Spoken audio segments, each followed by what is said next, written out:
Mm-mm-mm-mm-mm. Sorry, it's true. Episode 14. Check my title. 14. Brick by brick.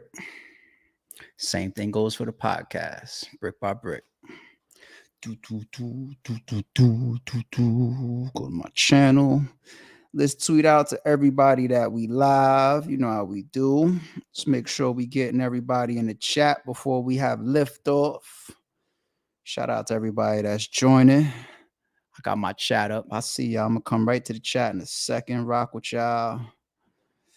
Okay, let's go here. What are we talking about today? Sorry, it's true. Episode 14. And what do we got here? We got, where's my, there we go.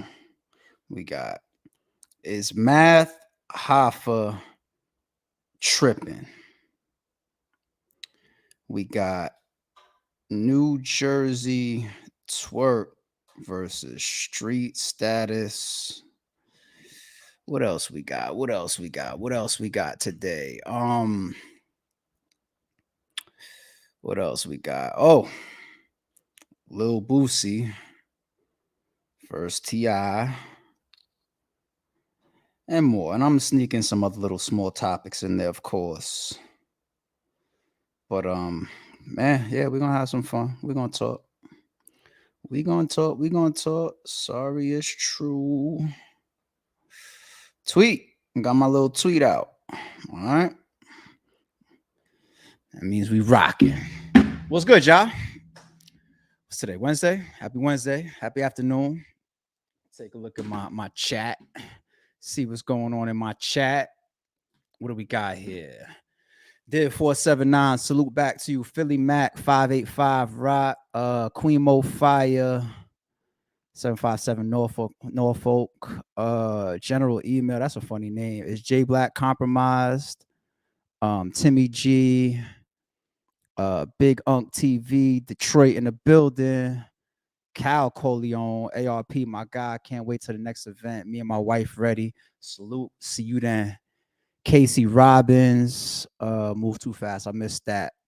Five Theories. Salute from Canada. Shout out to Canada. I see Zay. Salute 205 in the building. Five Theories. I battled Quadre. LOL. Okay. William Austin. Yo, shout out to everybody that's coming in the chat. Shout out to everybody that's coming in the stream. Sorry, it's true. Episode 14 once again. We here, we rocking out. We got some topics to cover. Before we get into our topics, let's see. How do I start this off before I get into my regular topics for today? I'll start off by saying this. We are days away from Chrome 23. We are days away from Hitman Holla versus Easy to Block Captain, Caution versus C3, Shuni versus Miss Hustle, and there's more battles on that card too. Shout out to Chrome 23. Days away. If you don't have your ticket to be in the building, go get one. If there's something that you're looking for online, go to the Chrome 23 or Remy Ma's Instagram. There's something, and then from there, of course, get the information, go to the website, cop up your tickets. If there's something that you want that's sold out, I would suggest going to the building. I run events, so I know how it goes. Sometimes things be sold out online, and if you get there early, you could speak to a person or two at the door. Yo, what's up? What's it gonna take? Is there room for extra VIP ticket? Is there room for extra stage pass?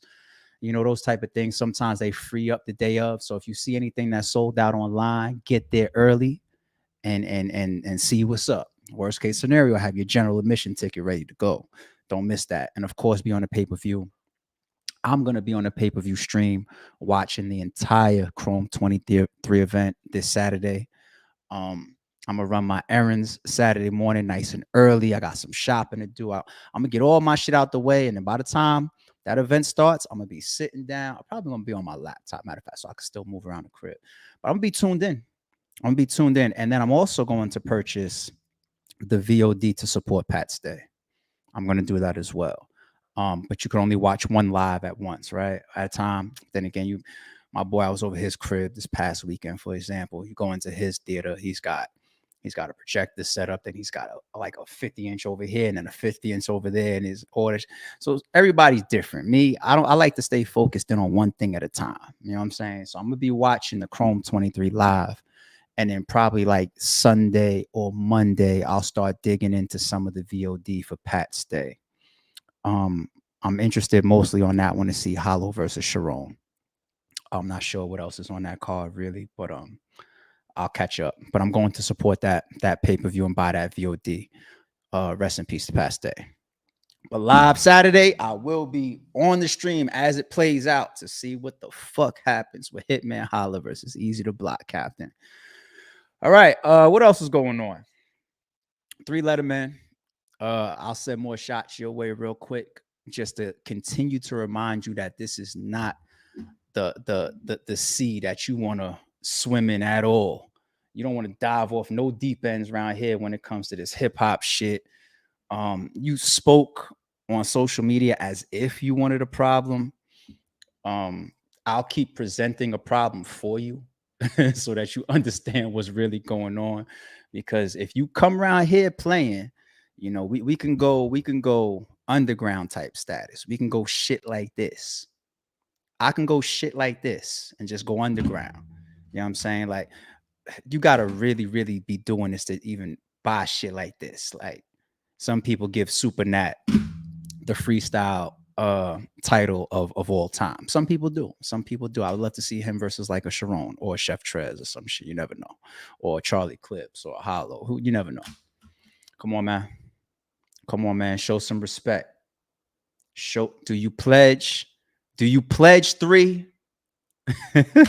Y'all fuck these niggas up. I don't know who these motherfuckers think they playing with. I don't gotta do the obvious shit. I could just pull out shit that some of y'all never even heard of or seen, or just understand who you dealing with. 3. Understand who you dealing with. You know, one of the best lyricists ever, Razzcast. What's his other one? Was it The Golden Child? That shit is classic. But Assassination, right? I feel like Razzcast's career kind of went down whatever since his altercation with Game. Y'all remember that? Supposedly Game slept him. You know, he approached him about some lyrics that had like his kids in it or some shit like that. Razzcast said whatever he said. Supposedly Game slept him. You know what I'm saying? I mean, that was what they was all saying. Oh, I don't know. I remember the video Razzcast got on camera showing like a black eye and stuff like that. If it's not one thing, it's another. I even got a single game. I got a whole section of singles. Look how young Shaheem is on. How many tracks is on this? 4. My singles crush niggas. I got a single game.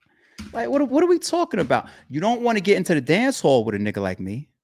Shit like Stone Love and Fidel music and all that type of shit. You don't even want to go to the dance hall with a nigga. And if you go to the street, if you dare go to the street, we're talking about double disc Drama King type days. Rest in peace, K Slay. Like, what are we talking about? Street sweeper music. What are we talking about? Like, what was on here? Was Stan Spit shit on here? Fiesta remix was on here. Mike Geronimo is on here. Sauce Money is on here. Stan Spit is on here. Cameron is on here with the Stan remix. I think that's the diss or probably the response to Stan Spit. Y'all know who Stan Spit was, right? Stan Spit is the one, he either did the shooting or got shot at the scene in Belly at the table. Him and his man, they was drunk or whatever, high and shit. That's who Stan Spit is. Supposedly he got into it when him and Cam crossed paths too. I'll be on my hip hop history, man, for real. But 3, man, this is just not something that you want to be involved with. Like, trust me, you just don't want to be involved in that. Other than that, everything is regular. I'm heavily tuned in right now to the Last of Us episodes that's going down right now on HBO Max. I needed something good to watch after Ozark. You know what I'm saying? Like, of course, I did the Narcos, and then the second one was that Narcos Mexico.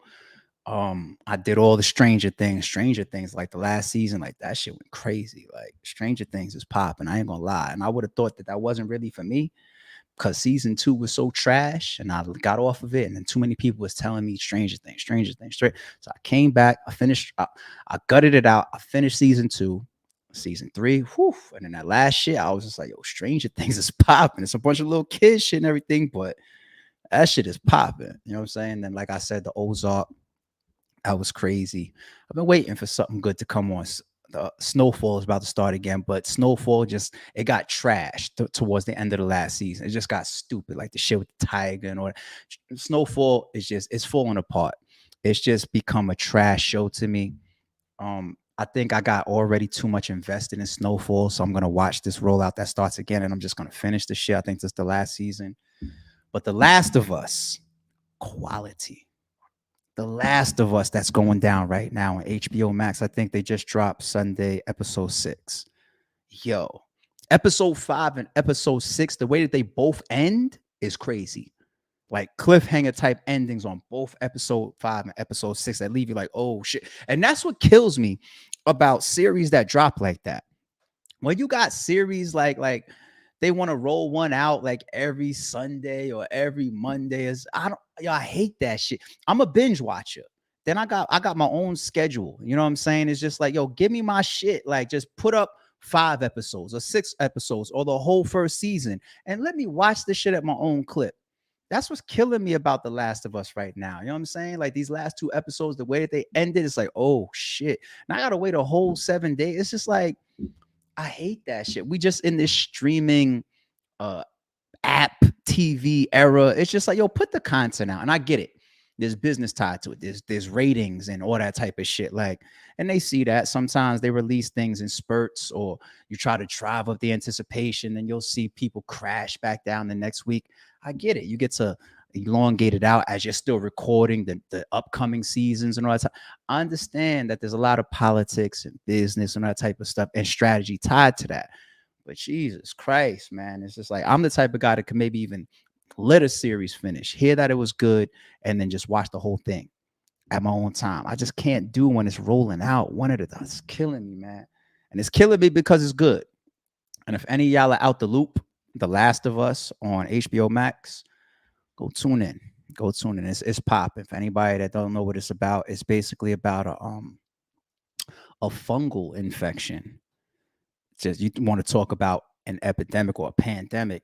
It's this fungal infection that basically hit the entire world and just like within weeks just fucked up everything, fucked up civilization. It looks like some I Am Legend type shit, you know what I'm saying?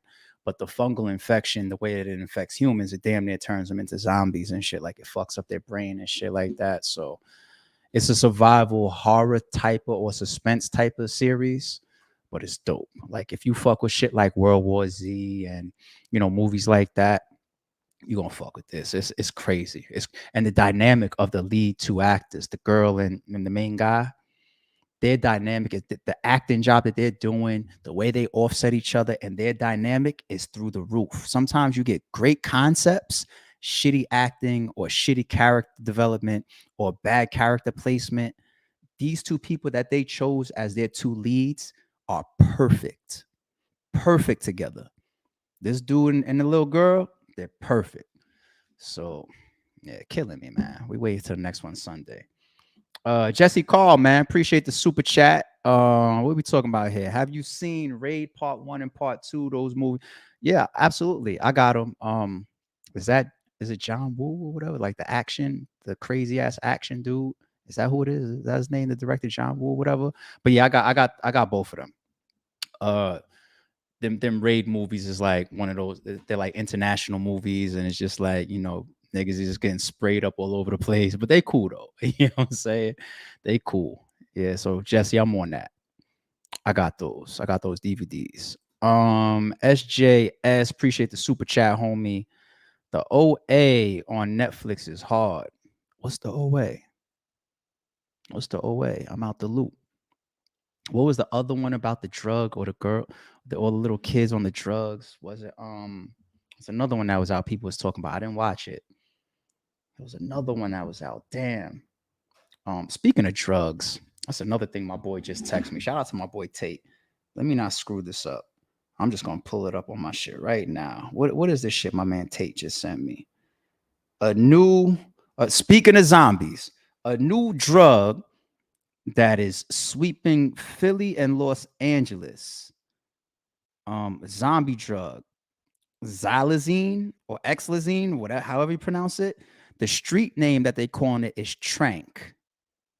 Motherfuckers is losing limbs and they skin is looking like, you know how skin looks when you have hypothermia or whatever, like it's like black or whatever is a hypothermia. Yeah, like it's wild, like the shit that's going on in these streets. But they're saying it's sweeping Philly and it's sweeping Los Angeles. I don't know who would try these new drugs called Trank. Supposedly, it's laced with drugs that people would shoot in horses for tranquilizers. Something that strong, something that heavy. Once again, like, what are y'all playing with? I mean, but then again, I can't even talk down on a generation that's just like, yo, what's up with y'all? Because I'm an 80s baby, which means I came up in the crack era. So y'all was doing some wild shit. And I remember even during the crack era, there was another drug. I don't think that it got off the ground too crazy. I don't know if that's because how the availability or how it was made, or I don't know. But there was something that came around and we started to hear about it within the crack era, and it was called ice. I don't know if any of y'all know what I'm talking about when I say ice. I don't know what it was mixed up of. I'm not a chemist. I'm not a street drug expert. But it was something called ice. And I think it was like making people just forget everything and all types of shit. I'm not talking about like a hallucinogen, but yeah, Trank, y'all. There's a new drug going around called Trank that's laced with like horse tranquilizers.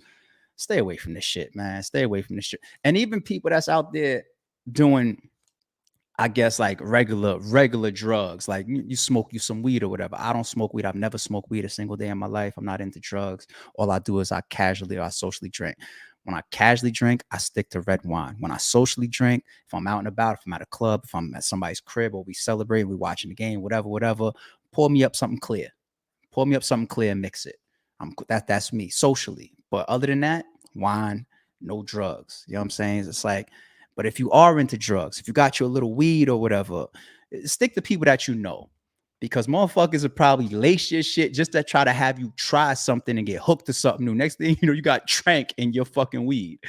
Like, shout out to Philly and Los Angeles, man. What's going on with y'all with this Trank shit? Um, Cloudy Rider 420 said ice is crystal meth. Was that the reference? Because I felt like ice in like the late 80s was being referred to as another form of crack. Now, of course, most of us know what crystal meth is. Crystal meth is one of the deadliest drugs out there, but for some reason, it's just always seemed regional. I remember Stack Bundles had a lyric like that, like strategizing how to bring crystal meth to the East Coast or some. He says some shit like that, and the reason why it hit is because certain areas and certain regions are not really familiar with crystal meth. There's other areas where crystal meth is just like, and word that I used to hear a lot is that the way that the government and like police force would go at you for like those crystal meth factories, or if you were cooking up crystal meth in your kitchen and order whatever, like they would go at you like for one of the harshest penalties because of the destruction behind crystal meth. Like crystal meth is like one of them. We just don't hear about it as much, but it's like one of those top most deadly joints, right? Yeah, crystal meth was San Bernardino County. Ugh, trailer park drug. Samuel Rivera, I didn't want to say it, but I think that was kind of like the stereotype of where crystal meth was at. I didn't want to say it, but I remember that. You tried it 215. Appreciate you being in here as always, love. You could blow up making it. Remember what happened to Richard Pryor, right? Remember Richard Pryor did a joke on himself on stage. He took out a book of matches. He lit one of the matches, and while it was on fire, he went like this. He said, "Look, y'all, what is this?" He said, Richard Pryor running down the street.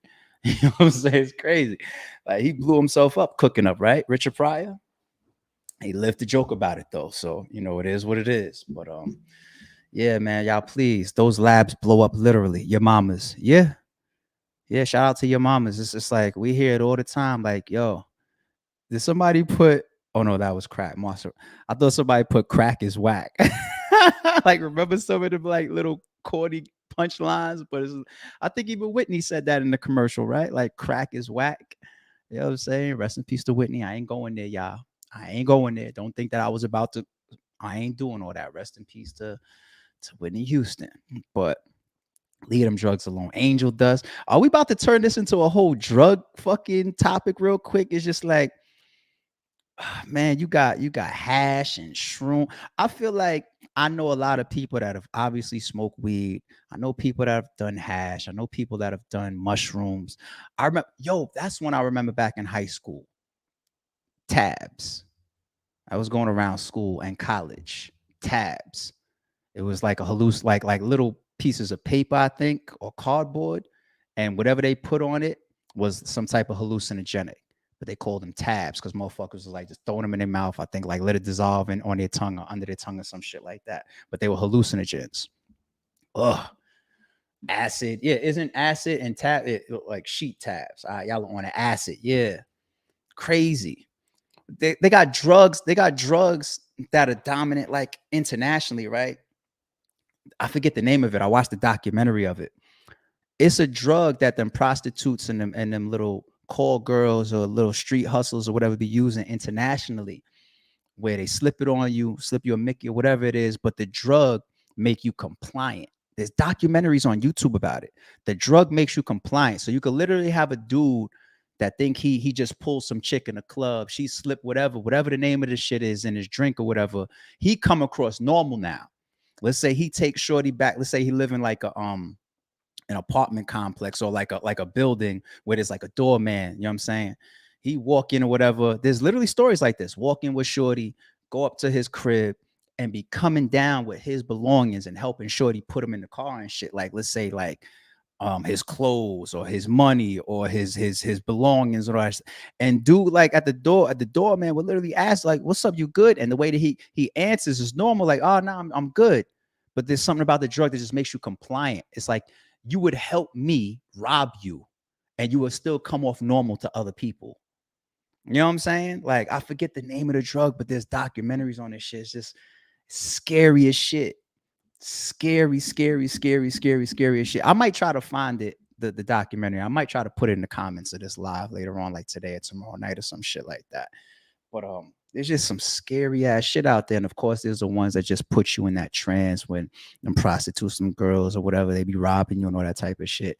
I mean, I got my own Amsterdam story that sooner or later I'll come on this podcast and I'll tell y'all about. Y'all be like, oh shit, that's crazy. I got an Amsterdam story that basically put me in a position where, especially when I'm out the country, I watch everything. Like even if I'm at a bar that seems very social, could be in a nice prestigious restaurant out the country or whatever, I watch people pour my drinks. And it could happen here domestically as well. Don't get it twisted. It could go down anywhere, but especially internationally, because there's something about being international. It's like they just smell it on you, like you're from America, ain't you? And it's just like you're just such a target, such a target. I remember I went to Brazil for Carnival.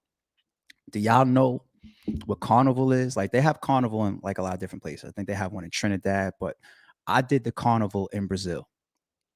It is so much pandemonium and chaos that the banks and the restaurants, even McDonald's, they board up their storefronts. Like McDonald's literally had like boarded up storefront and they carved out a rectangle in front to walk through into McDonald's because it'd be so much chaos. Everybody be scared that they glass and their doors is gonna get broke. It's a 24/7 shoulder to shoulder parade and party in the street. If you go to Brazil during Carnival, I was out there and I was experienced as a traveler when I was out there. So I don't wear things like jewelry. You don't put things that would make your pockets bulge. Like let's say like a wallet that might make your pocket bulge out. You just don't do shit like that. But there was some local girls that was walking with us. We was doing our little flirt game, having a little fun, fellas trip, you know what I'm saying? So there was some girls walking with us, barely spoke English. I had I think it was a disposable camera back then, or was it a digital? It might have been a cheap digital. I forget. But I had a little camera with me, and I remember I was putting it up in the air just to take pictures of the crowd. And the girl that was with us, like she just grabbed my arm, she just threw it down, like, yo, no, no, no, no, no, no, no. I was like, what? And her English is so broken, but it's so many words. She was saying, like, don't show no camera. I was just like, oh shit, I'm about to get my ass killed out here for having a fucking camera. The locals, they don't got shit. So many people that you'll come up, they'll follow you, they rob you, all types of shit. Shout out to my boy Just. If you go to my Instagram, I just was with my man Justin from Staten Island this past Saturday. He's on the furthest right of this picture I just put up. Group of people. I went to my man Aunt's son's birthday party. The person that's furthest right, my man Just, he was in Brazil with me. We all walking. He could co-sign stories like this. The locals, somebody threw a fucking M8, fireworks shit, M80s and all that type of shit. These little quarter stick of dynamite type of shits, fireworks shits. Somebody threw one at us. And then we turned and we seen like a mob of people. Now, of course, they was looking like nobody claimed it, but we could tell like it was just a mob of niggas. And it was just like, yo, fuck them American ass niggas. We look like, and we turned like, yo, what's up? And it was just like 15 people. And we just like, everybody was looking like this. We just like, we just gotta walk that off. We just gotta walk that off. You know what I'm saying? It's like two black guys walking through a fucking KKK neighborhood, and somebody screams, "Nigga!" And then you turn, and then everybody's just like, just walk it off, man. Just walk it off. Just walk it off, man. Just keep it pushing. And you way out of bounds anyway. Way out of bounds. So they'll fuck around, fuck you over. You get into it with them, and the fucking local police will still lock your ass up. I see somebody put Costa Rica. I've been to Costa Rica twice. I'm in Costa Rica right now. Chill County and beautiful women, not violent at all. MVM, everywhere is violent. Just be careful. Costa Rica is beautiful. I went to San Jose, was it? There's another place that I went to, Jaco Beach, but it's spelled with a J. And it's a black sand beach. Sounds crazy. Sand is normally like what, tan, beige, yellowish, whatever. It's a black sand beach, and they was out there on like the loudspeakers and everything, like just judging these surfers, doing all these tricks and all that type of shit. Sat out there, order food. Take a look up to Jaco Beach, because depending where you at, if it's not a far drive, it's worth a day trip if you're in Costa Rica. And the safari 4-wheeler runs in Costa Rica, where they take you into the jungle. No bullshit. It's funny. Like, you literally will see toucan sand. Like, you think how bullshit. You'll see the bird motherfucker from the Fruit Loop shit. You'll see that bird in the forest out there. Like, it's bugged the fuck out. But that was dope, y'all. That was organic. That wasn't none of my topics. Like, we literally started talking about drugs and started talking about traveling and started talking about that comes with seeing the world, y'all. Like, I guess the only way I'm gonna cap off that topic that we all just jumped in together is just say, yo, go see the world, go travel, y'all. It's just like traveling is a beautiful thing. It opens up your mind, it opens up your experiences, and it's something that you can do for your entire life. I don't care how loose your schedule is. I don't care how much money you got. You can't see though. You ain't gonna run out of places to see. You're never gonna run out of places to see. So shout out to all my travelers, man. That's some positive energy for y'all. All right. Is Math Hoffa tripping? Let's get into it.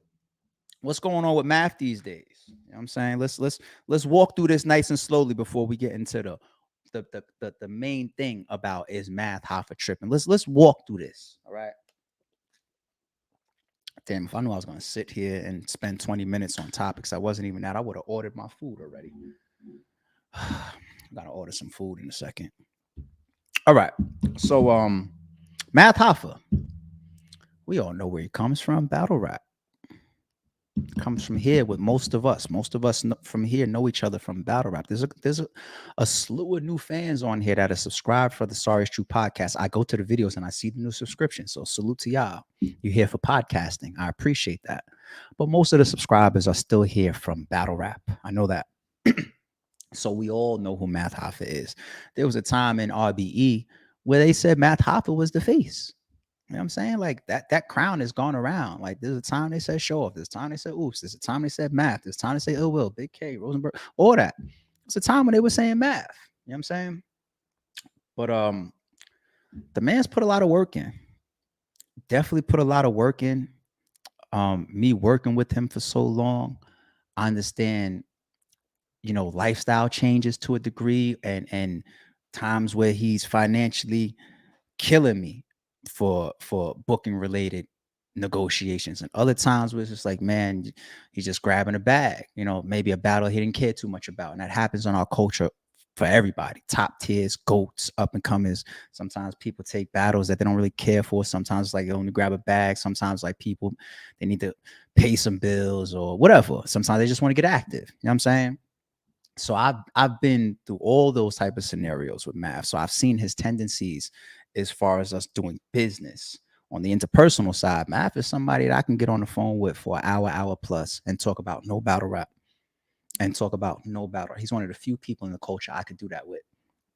You know what I'm saying? But fast forward, we see where he is now. My expert opinion, one of the biggest podcasts or media channels in the hip hop space. It's like it felt like we blinked and overnight this shit just took off, right? That comes with a lot. Comes with beefs, comes with misunderstandings, comes with trauma. There's one that I would definitely get at Math for, and I was just on the phone with my brother Shati yesterday, and we was just talking about this. I would definitely say that that was a mistake by Math, but none of us are perfect. And he's still learning his own platform and learning the space that he's in as well. Like we're all still learning. You could never stop learning. But come on, if you have the locks on, no disrespect to J Hood, you don't need a J Hood interview to come behind that. No disrespect to J Hood, but I haven't heard his name over the last 10 years other than he possibly was about to get booked for a battle. I haven't heard J Hood's name in forever. I don't know what he's doing. I wish him the best. I wish him success. I have J Hood mixtapes. You know what I'm saying? But you don't need a J Hood interview coming behind the locks. You just don't. So I think that was a mistake. And I think you also have to think is free thinking and free movement as somebody like Math tends to be. You still are in a space where you have to play politics. For example, if you rest in peace, I just got to use names that you guys would really understand the point that I'm making.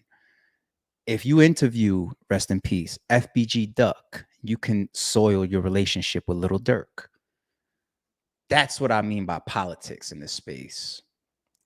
Shout out to the God T, but I've been saying in a lot of my recent lives, please, if you send supers in the middle of a topic, make it about the topic or save it until before or after. Appreciate you, homie.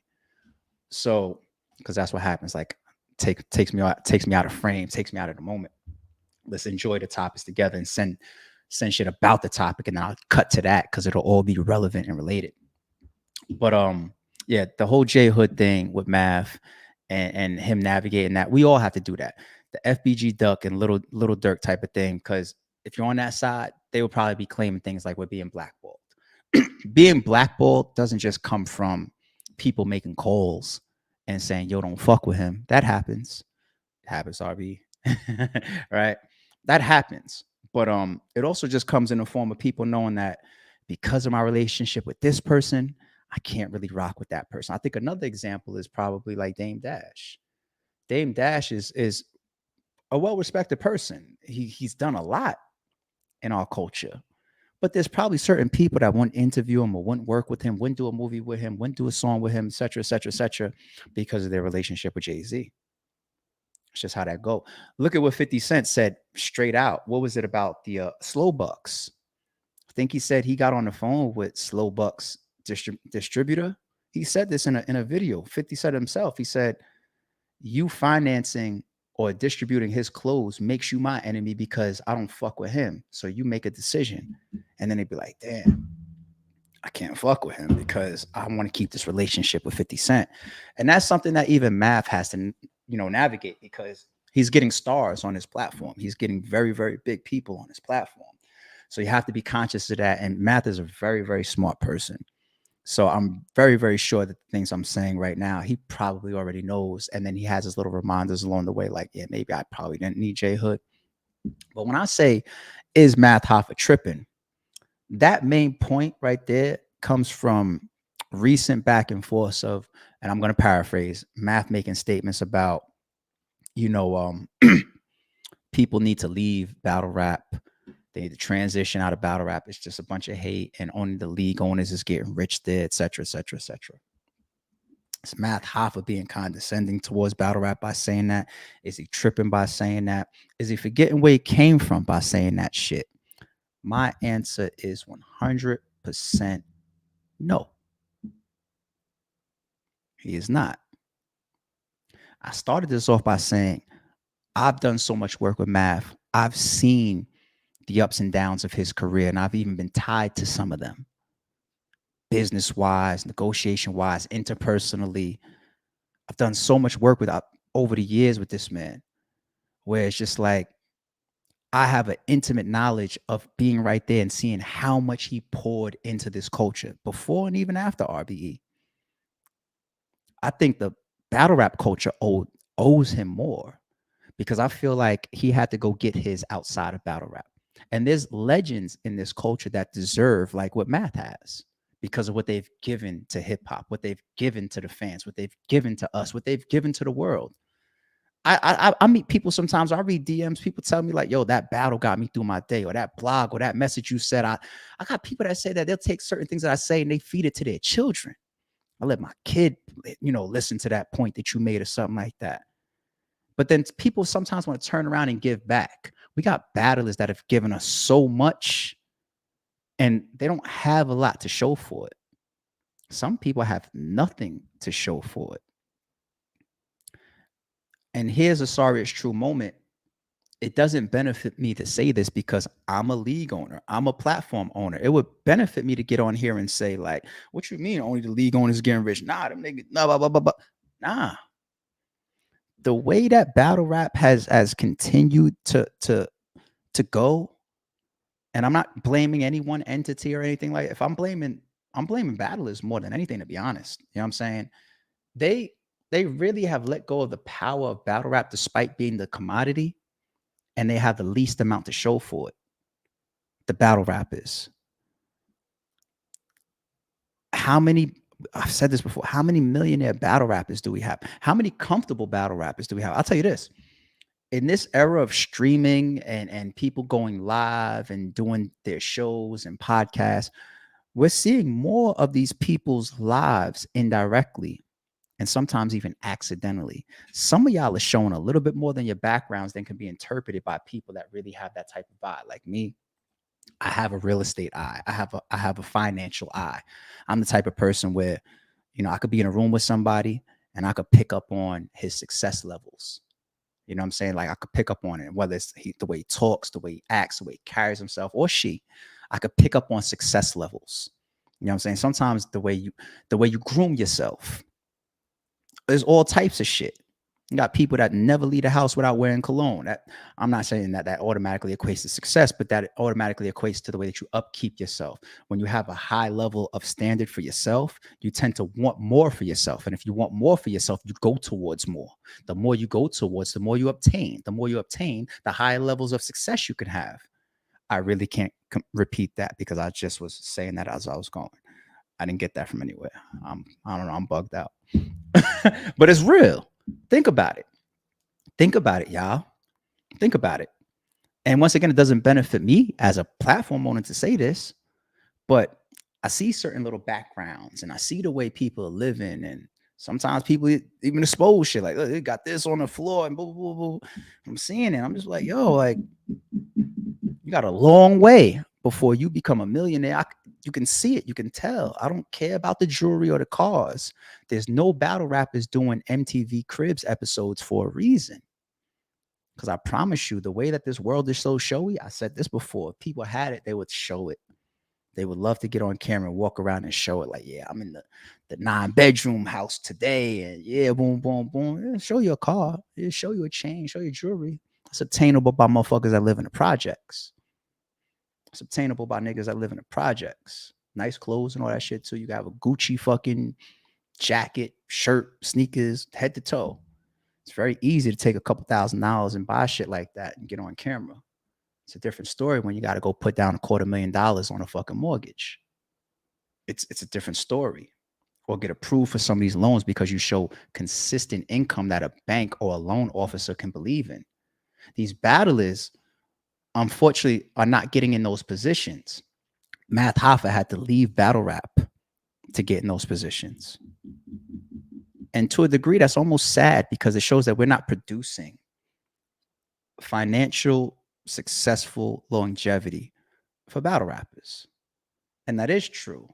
Like you probably would look in the long run and say, who leaves with something? Who leaves with millions of dollars or purchase homes and, put themselves and their families in a higher tax bracket and in better zip codes? It would be the league owners, right? Math is right. Math is right. And that takes me into transitions. I've had this conversation with battlers that I also like Big K. I'm not asking Big K to transition away from battle rap. I want to see Big K battle rap even when I'm not booking him. If I stop RBE tomorrow, I still watch Big K for the next 20 years. But I've been on Big K's heels about starting his blog channel or his podcasting. One, because I just want to be entertained by the shit because he's hilarious. He's just that much of a personality. Another person like that is Charlie Clips. We should be seeing a Charlie Clips show consistently, and it should never, even if he start, it should never stop. He has that type of personality, right? And then some of this stuff aids into transitions. People need to find transitions in any area that is not sustainable or long term. We can all battle rap for the near future. But can you look in your 30s, your mid to late 30s or your 40s and say, I'm going to be good from battle rapping? Unless, once again, the levels of success and the standards that you're actually shooting for are not that high anyway. Because if you live in a hood right now, if you live in the projects right now, if you're in that 1 or 2 bedroom right now, you know what I'm saying? You can't really say that you have aspirations to be a millionaire or to get into this type of zip code or to be in that gated community that has nothing but, mansions, all that type of shit. The type of fucking neighbors that'll tell on you in a second. You can't get there without having transitions away from something that continues to show you that your bank account is not increasing. Your bank account is not increasing. Transitions. And sometimes transitions help you do more than one things at once, because how many people will tell you and give you game that you need to have multiple incomes? That never changed. That was old school. Some of us have parents that worked multiple jobs, broke their backs for multiple jobs, came home, had their dinner, read their newspaper, went to sleep, woke up the next day, repeat. That shit ain't new, multiple incomes. Today, it's even that much more prevalent because we have things like the internet. You have people that's able to work from home. You have people that do jobs off of their fucking cell phones. Or today is way more of an opportunity to have more than one hustle. So sometimes your transition happens from doing even something as a hobby, right? Right? Something that you're adding as a second or a third form of income. It could be podcasting. I'm not saying that I'm trying to transition into podcasting full time. I wouldn't. I don't believe for me doing anything full time for entertainment, because entertainment is too like this. I like reliability. You know what I'm saying? I like things that I can rely on. I like knowing that everything that I'm involved in or I'm doing is solid, and then you put on top of it. So you give me a super chat for $2, I'm putting on top of. Same thing goes for battle rap. When people would be like, "Yo, you're gonna do an event every 7 months," but you got to understand how strong that is. If I could walk away from battle rap for 7 months and then come back and still do a max out, what does that mean? If I don't need battle rap to pay my bills, what does that mean about me doing battle rap? Don't listen to ignorance. You know what I'm saying? I could help some of these young motherfuckers, but they have very, very ignorant ways. You know what I'm saying? Some of the stuff that I'm saying right now, hopefully, is motivational, because math is right. I would love to see some of these people start to build their transitions, because you can't battle rap forever. I'm hearing some things behind the scenes about battle rap. Even if I want to go that lane, I'm not really going to go that direction right now. I'm hearing some things that's very, very bad for the culture.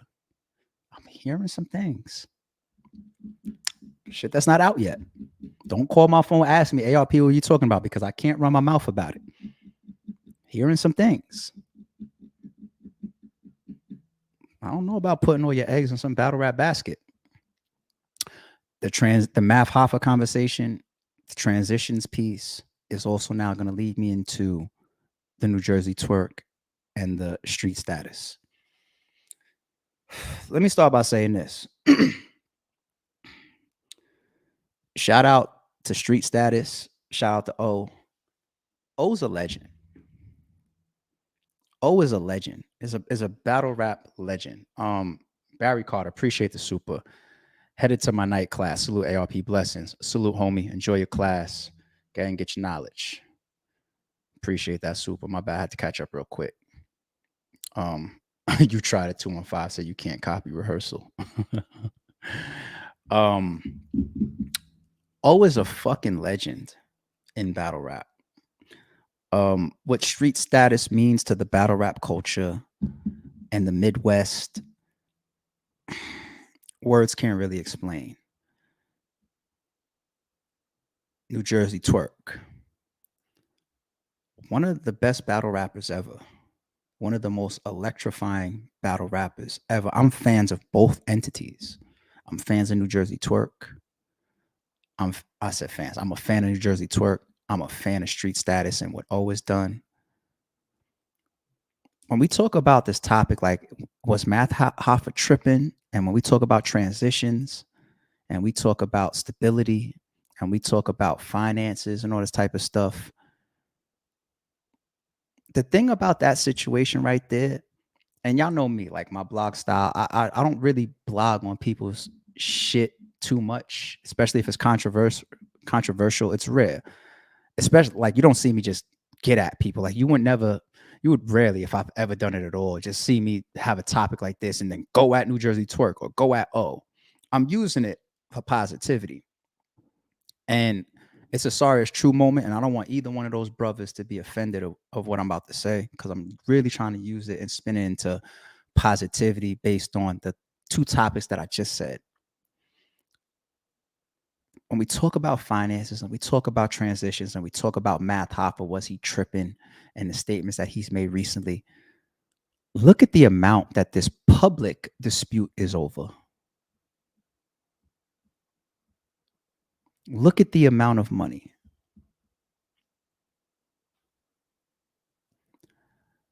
A funky ass $2,500 on Spaces or whatever platform it was, going back and forth. I'm not saying about who's right and who's wrong. I'm just targeting the fact that you got a legend in street status, O, and you got one of the best battle rappers of all time, and we got this big public dispute over $2,500. And then we wonder why battle rap ceiling is like this. And so many of our most entertaining and most talented, and I don't know, I'm not talking about what O and Nujersey Twerk have. I don't know. They could both be rich for all I know. I have no fucking clue. I'll tell you this though. There's certain battlers that I would never see argue or have issues over $2,500. Like, I don't think if it's a principle thing, that's one thing. I'm just talking about disputes of how the money actually moves back and forth. Like, principle is one thing. I'll never disrespect that or discredit that, because you're a man, you feel like you was wrong, that you feel like it should have went this way, or communications was like that. There's three sides to every story, actually. But still, the root of it, it's just like, look at the larger point that I'm making. Do we have a legend of street status O and one of the best battle rappers of all time? And why are they not arguing over $1 million? Why are they not arguing over $100,000? Why are they not arguing over $50,000? Why are you not arguing over at least 20 bands? How does battle rap put us in these type of situations where this person could be wrong over $2,500, or this person could be wrong over $2,500? What direction are we going? Are we growing? Are these battlers really on a course to become rich? I don't even want to put myself in a situation to fight with anybody in battle rap over $2,500. You know what I'm saying? Like, I know it could happen because some people get booked for that price. Like, I could book somebody 100% for $2,500. $2,500 is still money that I would miss. Don't take this the wrong way. Still money that I would miss. Still money that I want in my pocket. Still money that I don't want to lose on either side of the gate. But it's a public argument. If it's behind the scenes, one thing, y'all think you was wrong, I think you was wrong. It's different. But it's a public, and becomes this big topic, and look how we look. over $2,500. It's just like, damn, it's just an example to me that shows like we all better be making sure that we're doing the best to secure our futures financially and success wise. Don't put all your eggs in this. You want to battle rap? Battle rap. You want to be a league owner? Be a league owner. You want to be a blogger or a media? Do that. But do not come in this bitch depending on this to be a long-term successful lane for you to just become a millionaire, something like that, because we don't have one battle rapper that has been created from battle rap financing, just pure financing from battle rap to be a millionaire. We don't have one. We don't have one. Don't tell me about this person that went to TV or, got a deal over here with this network. I'm not talking about that money. I'm talking about just battle rap. Battle rap money only. We haven't produced one millionaire. How many battle rappers have we watched, have we seen come across? It'd be a better debate if it was just like, yo, we got like 20. Now, you know what? Let's say battle rap really, really what got monetized and became a little bit more business oriented over the last 8 to 10 years. So that would make us as a business industry and market still new, still fairly new. Over that amount of time, it'd be different if I was saying, yo, we had 5 millionaires, 8 millionaires, maybe 10 millionaires, and we could even key in on the reasons why they became millionaires. This person became a millionaire because he was real close to the sponsor, and that sponsor was heavy. This person became a millionaire because he was a main event. And anytime he was called to main event some of these big ass pay-per-views that generate millions of dollars, right? He was headlining, right? Well, this battle over here, his image had everybody talking about him, following him, interviewing him, had him on the biggest platforms, and he was just getting these waves of sponsorship deals. Coca-Cola and Pepsi went and picked up this battle rapper right there, and this one over got endorsed by these people, and these people. We say NBA, NBA, NBA, right? Look at these companies that are gonna come to you as a player. Hey, Derrick Rose, what's up with this sneaker deal? Hey, Braun, what's up with this shirt deal? What? Same thing, musicians. You got Drake wearing Nike for a reason, all that type of shit. All I'm trying to say is we don't have one. Or even if I scratch the millionaire, even if I say like endorsed by an outside big company for a long-term deal, who? I'm not talking about somebody getting approached by Al Capone for that particular battle and saying, yo, let me give you an extra $200 to wear this t-shirt on camera.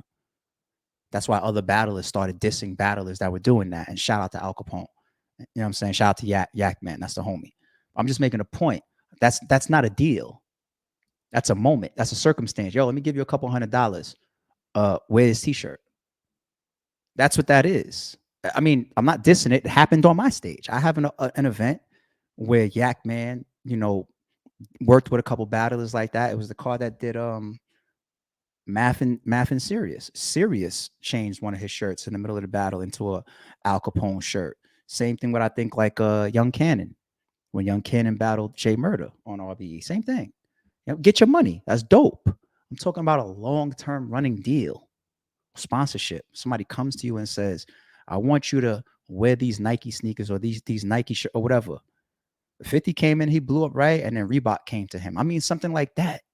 You see what I'm saying? We don't have one. Not one. So when you go play the lottery or when you play any type of betting odds, would you rather put your money on something that is like better odds in your favor? Or do you like the long fucking odds that doesn't even pay extra dividends? Because that's what battle rap does. Right? I'm not saying like, yo, in this case over here, we know for sure the Kings ain't winning the fucking NBA finals, but $1 is going to get you 5,000. I don't mean that type of scenario.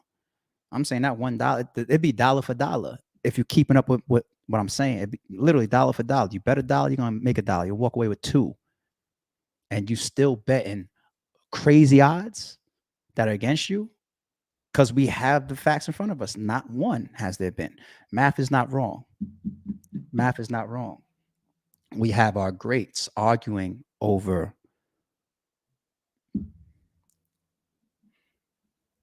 it'd be dope if we all got to the point where you have a dispute over $1,000 or something. It's like that. It's just like what?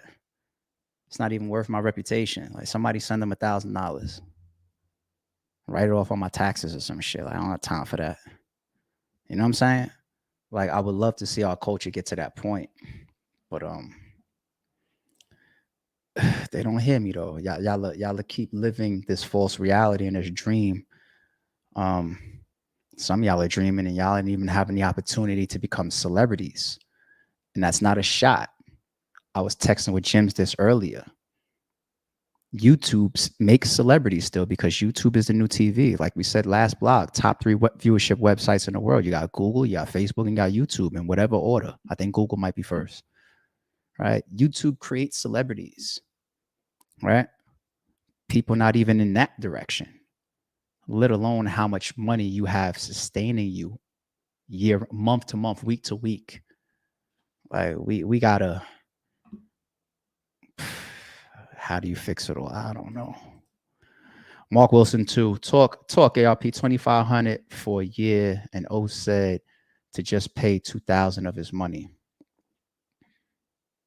Shout out to Mark Wilson. I appreciate the super chat. It's been a year for that. I don't know all the details, so I don't want this to come off like I'm saying anything against either one of those brothers. Shout out to O and shout out to Twerk. I'm just using the topic and I'm tying it into the transition shit and I'm tying it into the Math Hoffa shit because it was just made public, and that amount of money shows what battle rap's reflection is. We can't even get people to come in, you know, if that's our. I had a conversation one time. I was on a 3-way call with Mook and Dame Dash, right? The funny thing about, I think I told this story before, but the funny thing about Dame is the same in private. Like everything we see about him is the same motherfucker. Like it was times I'm just sitting back on a call, just like being entertained, listening to Dame and Mook argue. You know, these two of them going back, and Dame was just, it's like Dame don't even know me. So you like the way I am is like, let's say it's me and my close friend, and I'm around somebody that I just met. I ain't gonna pull my boy card in front of the nigga I just met. You know what I'm saying? It's just like kind of like interpersonal politics. Like, you know what I mean, like when I really rag on my peoples, it's like when we all together and it's us. We'll be sitting watching the Super Bowl or some shit like that. And I'll be like, yo, what's up with them fucking jeans you wearing? I wouldn't do that in front of people that's not of us because that's kind of like, that's corny. Like, who's the people that do that like in front of women and shit? Like, oh, we all out in Miami or whatever. And some girls come up to the table, whatever, and then you start ragging on your man trying to get points. Those are the pillow talker people. You know what I'm saying? Like, that's corny. You see what I'm saying? But Dame is doing that anyway. He's going at Mook on the phone. I'm listening to him. But then we started talking about battle rap. And he was just like, as wild as Dame comes off to some of y'all, he don't come off wild to me. There's a lot of gems and jewels that Dame drops over the years. He sounds extremely frustrated and shit. I know at times of the RBE career, I've sounded the same. But that's because there's some shit that's going down. So I could relate to Dame, right? So that's what the passion comes from, and the consistency of saying wrong. That's where it comes from. Because it's just like, oh, I get y'all love Jay-Z and Jay-Z's all the way up there. But I'm telling you, if you think Jay-Z's hands, think Jay-Z gets to the places that he's in from his hands being clean, you're naive.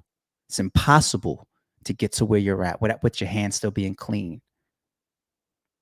Get off the water so I could walk on water, whatever he said. That sometimes this comes with an expense. But anyway, I can make these type of points, man. I hope that y'all just process them. But so Dame was basically like, he's like, yo, one thing that you really got to do for battle rap to make it break into the industry and cross into the pop culture and make sponsors and people try to come in is you got to make it look friendlier. Now, I know we would never want to do that. I know a lot of us like, there. He was just like, yo, for example, like I got an art studio. Y'all should do an event in my art studio. Change the way it looks. Put these non-threatening blue collar business people in the backdrop and see how it looks. See how people attract it. Because what's the channel? Is it Epic Rap Battles? That non-threatening green screen shit where they do like Superman versus Batman. Anybody in battle rap, including your biggest league owners in our game, would trade channels because all they have to do is book actor A, actor B, script out, some little simple ass fucking raps that even I could rap, ABC 1 2 3 shit, put them on a green screen together, get a good fucking editor to edit that shit up, boom, 20 million views. You know what 20 million views is to be monetized? Any of us would trade for those channels and not have to do the headache of what we're doing for the amount of money that most of us have the ability to reach. Anybody would trade. Anybody. Because y'all are all doing it for the money anyway, right? So it's like the point that even Dame is making. Like, I'm not saying that that's what I would want to visualize battle rap at, but I totally understand the point. I totally understand the fucking point. Because our shit, like, look at the problems we have. It's still the same shit. And I don't want to come off like I'm ranting and complaining about the culture that I love and I'm obviously heavily involved in, but it's just like, yo, we got to wake up. You know what I'm saying? It's like, we got to wake up. Opalaka 305, I appreciate you, homie. You be a regular in here. I feel RBE has a certain energy behind them 2023. I appreciate that, homie. I think we came out the gate kind of crazy. One of my favorite RBE events ever. And, you know, we're going to continue to work. We don't put that pressure on ourselves. I've been saying that for years. We don't put that pressure on ourselves. I'm supposed to be on vacation right now. We don't put that pressure on ourselves. When we work, and hopefully it comes off. Y'all love it. I'm not going to jump out here and act all big-headed because anything goes left, y'all going to try to chop it and be like, oh, look, you was cocky, wasn't you, in the beginning of the year? That ain't me. I take the good. I appreciate it. And just hope that, you know, whatever we do next, hopefully y'all support it. All right. That's my, once again, I hope that's clear. I just used the Twerk and the Street Status O shit because they did that publicly in front of the world to tie in to the previous 2 points about transitions and math. And if you take all 3 topics, you see that I'm really talking about the same shit. I'm just using these 3 examples in different perspectives and making different points within all 3. All 3 of them are related. All 3 of them are cousins of everything that those 3 topics. They're all cousins, probably more than cousins. They brothers and sisters. We done spoke about so much positivity shit right now. I don't even know if I want to get into the Boosie and the T.I. shit. I don't even feel like talking about the Boosie and T.I. shit no more. I'm skipping that. Maybe I'll do that Friday. I don't know. Because I'm pretty sure more happened. Go catch up to the Boosie and T.I. shit. I will say this. I respect Boosie for keeping the same energy. You got to respect him for that. He came at Gangsta Williams, Baby's brother. Baby himself disowned his own brother because Gangsta Williams, he admit to telling on deceased people, right? They say telling is telling, cooperation is cooperation. T.I. said himself on a podcast clip that came out, yeah, I did XYZ because, you know, my cousin, he passed away, so I did that. My lawyer said I could make it go away. Boosie kept the same energy. You got to give it to him. There's a lot of that topic I want to dig deep into. I'm going to save it, though. I'm going to save it.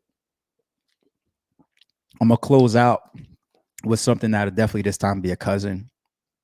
Just another quick, small topic. So on my Instagram, if you go to my IG, at ITSARP, y'all follow me on Instagram and Twitter. It's the same shit. ITSARP at it's ARP. 1, 2, 3, 4, like the 5th post down, you see a guy sitting in a gray sweatsuit in a chair. Watch that video, right? It's this post right here, right? The guy sitting down in a gray sweatsuit, right? Watch this. And I think the message that he's putting out is so strong, so powerful, and could change some of y'all lives. It's basically about the power of proximity. And I'm not getting into none of this like laws of attraction shit, whether you believe or disbelieve in that. I'm talking about something that is real because I can attest to it. When you talk about the power of proximity as it correlates to success, because this feels like a success related podcast now episode. Like we're talking about success. Hopefully that's where everybody's gathering from this. Let's be successful. But the power of proximity. Think about something that's real cliche. Think about birds of a feather flock together. This robbing ass nigga hangs out with this robbing ass nigga, and their birds of a feather flock together. This lying ass and thieving ass person, whatever, hangs out with an A alike. these two hoes right here, they always hang out and go out together, slapping each other's ass and swinging their fucking wigs around the club, trying to see who gonna fucking buy them and take them home and lace them with a new bag or a new purse. You know what I'm saying? This getting ass money nigga hangs out with these other getting ass money niggas. This car guy over here, graffiti artists hang out together, right?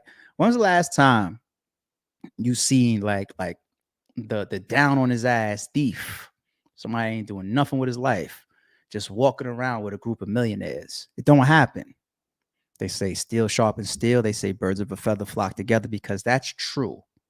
It is true. Now, here's a good thing about power proximity. Regardless of where you feel that you're at, you can always use it, whether you subconsciously do it or not. I do it consciously, not even subconscious. I do it all the fucking time. I feel like there's different levels of competition. When you compete with somebody, you can compete with somebody maliciously.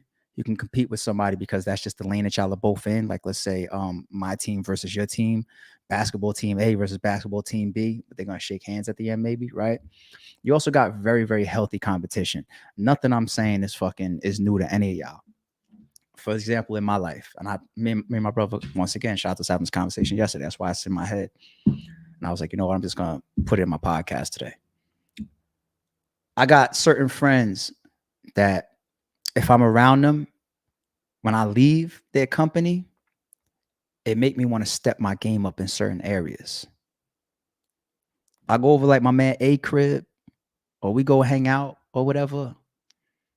And the way that he moves and the way that he's always building something, I'll leave that nigga crib and come home and be like, damn, do I need to build something in my crib? Do I need to go remodel this room, or what? Like, do I need to redo my floors? Or power proximity.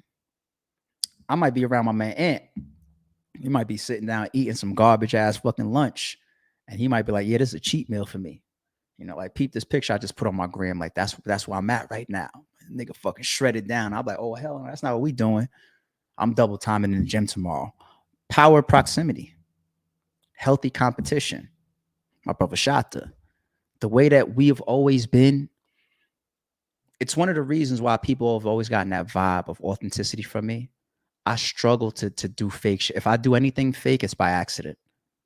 You know what I'm saying? I struggle to lie. I struggle to do fake shit. And everybody sees I don't overpower. I don't do none of the tough guy shit or whatever. It's just a natural, this is how I am. My brother compliments me on that. And we keep each other like that. Like, if he does some stupid shit, I would be the first one to tell him, like, yo, that's not even straight. That's kind of weak, the direction that you're going in right now. And he would do the same for me.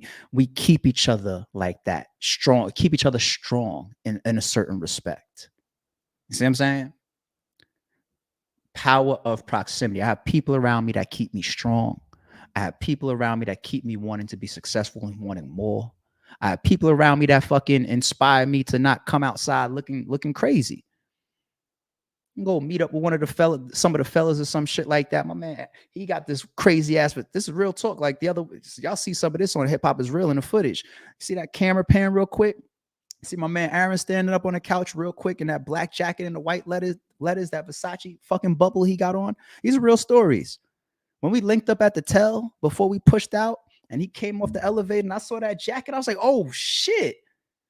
What that cost you? Like $5? Like, how? That jacket is crazy.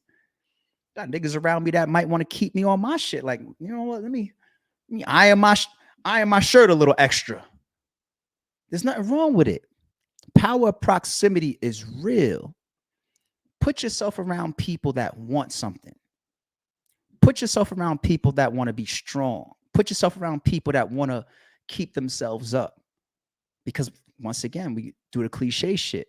Birds of a feather flock together. You're not going to see the group of fly niggas at the club, the 3 fly niggas, and then one of the niggas, his fucking Timbs is leaning. It doesn't work that way. And if you happen to be the person with your Timbs leaning, make sure you try to go out and hang out with the 3 fly niggas. It's going to inspire you and motivate you because of the power of proximity. You around a bunch of homeowners and all that type of shit, you're not going to want to rent. You're around a bunch of niggas with fucking luxury cars, you're not going to want a Kia. You're around a bunch of fucking niggas that don't want to do nothing but fuss, fight, and gang bang and all that shit, that's what you're going to want to do. obvious shit. Hopefully. B Triller. Why battle rappers don't use YouTube to make video like ERB or Dog versus Cat like Ilmac did? They'd make millions of views and reach a wider audience. They should. Ilmac obviously is a battler that thought about it. That shit. I have friends that don't know battle rap like that, and because they know I'm in battle rap, well, they'd be like, he does something that's battle rap related. You know what I'm saying? They've sent me like that ketchup and mustard shit. Like, yo, you see this? I'm like, not only have I seen him, I know him. Not only do I know him, I've worked with him before. Like, of course I know that shit. I'm a whole battle rap platform owner and fan for forever. And they be like, oh, okay, I didn't know. You know what I'm saying? It's just like more battlers should do shit like that. But there's a lack of creativity, innovation, and grind, and the want. Some people don't want nothing. You know what I'm saying? Some people literally don't want shit. I try to avoid those people at all costs. All right, y'all. Appreciate everybody tuning in on a Wednesday afternoon. I'm finna get up off of here and go order me something to eat.